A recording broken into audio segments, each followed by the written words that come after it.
Welcome back to 6 News at 10. Well, after a pretty active day, including both the morning and the evening hours, all is quiet across central Texas at this point. We've got a little bit of cloud cover up there, but that's about it. That's all that remains from all the activity we saw throughout the course of the day. And again, it came in two waves, once this morning and then once again this afternoon with that severe weather that moved through just a little while ago.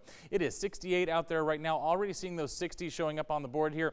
Here's the deal, though, with relative humidity up to 93%. It's pretty humid out there. It means we're not going to be able to fall a whole lot further. So don't look for terribly cool temperatures by the time you wake up tomorrow morning. It's still going to be pretty mild as you start your Thursday morning. Still holding on to 70 degrees right now in Gatesville. The 70s there in the Brazos Valley as well, but most of us falling into those middle and upper 60s at this time. And some of us were helped out a little bit by those storms cooling off the air a little bit, especially out west. We see those 60s from Lampasas up towards Goldthwaite. So again, this is our radar scope right now.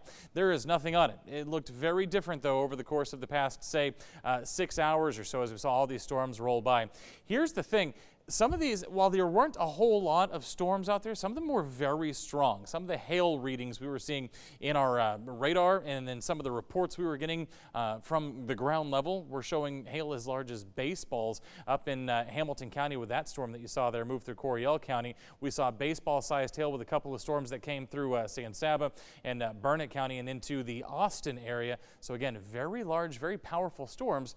There just weren't a whole lot of them. And a lot of that has to do with the fact that we got a lot of rain this afternoon that maybe wasn't in our forecast models, maybe it wasn't in the data that we were working with. And because of that extra rainfall, yeah, it was a little more stable out there. We didn't have all that energy that we've had the last couple of go-arounds. So that's good news. Again, yeah, the ones that did form were very strong, but at least it wasn't a major complex that impacted, all of central Texas like we saw on Monday.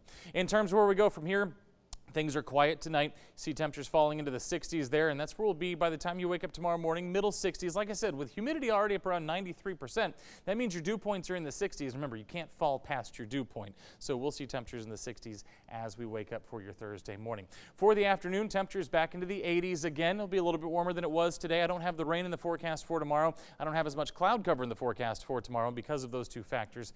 Yes, we'll be back into the middle 80s, close to where we're supposed to be for this time of the year. We're supposed to be right around 90. As we head through the last week of May here. So keep in mind, a couple of degrees below where we ought to be for this time of the year. So that's a good thing.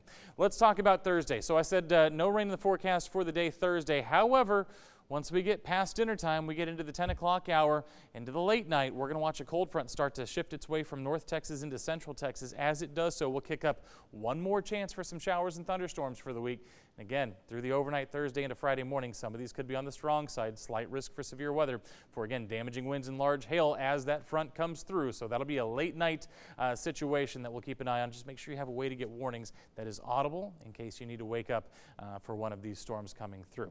In terms of your 7-day forecast, though, that is our last chance of rain until the weekend. We're going to stay dry most of Friday once the storms are gone, and then Saturday and Sunday, but then rain chances and warmer temperatures back in the picture for next week. Remember to keep up with all this and to live stream anytime we have severe weather. You can download 6 Plus. It's free on your smart TV.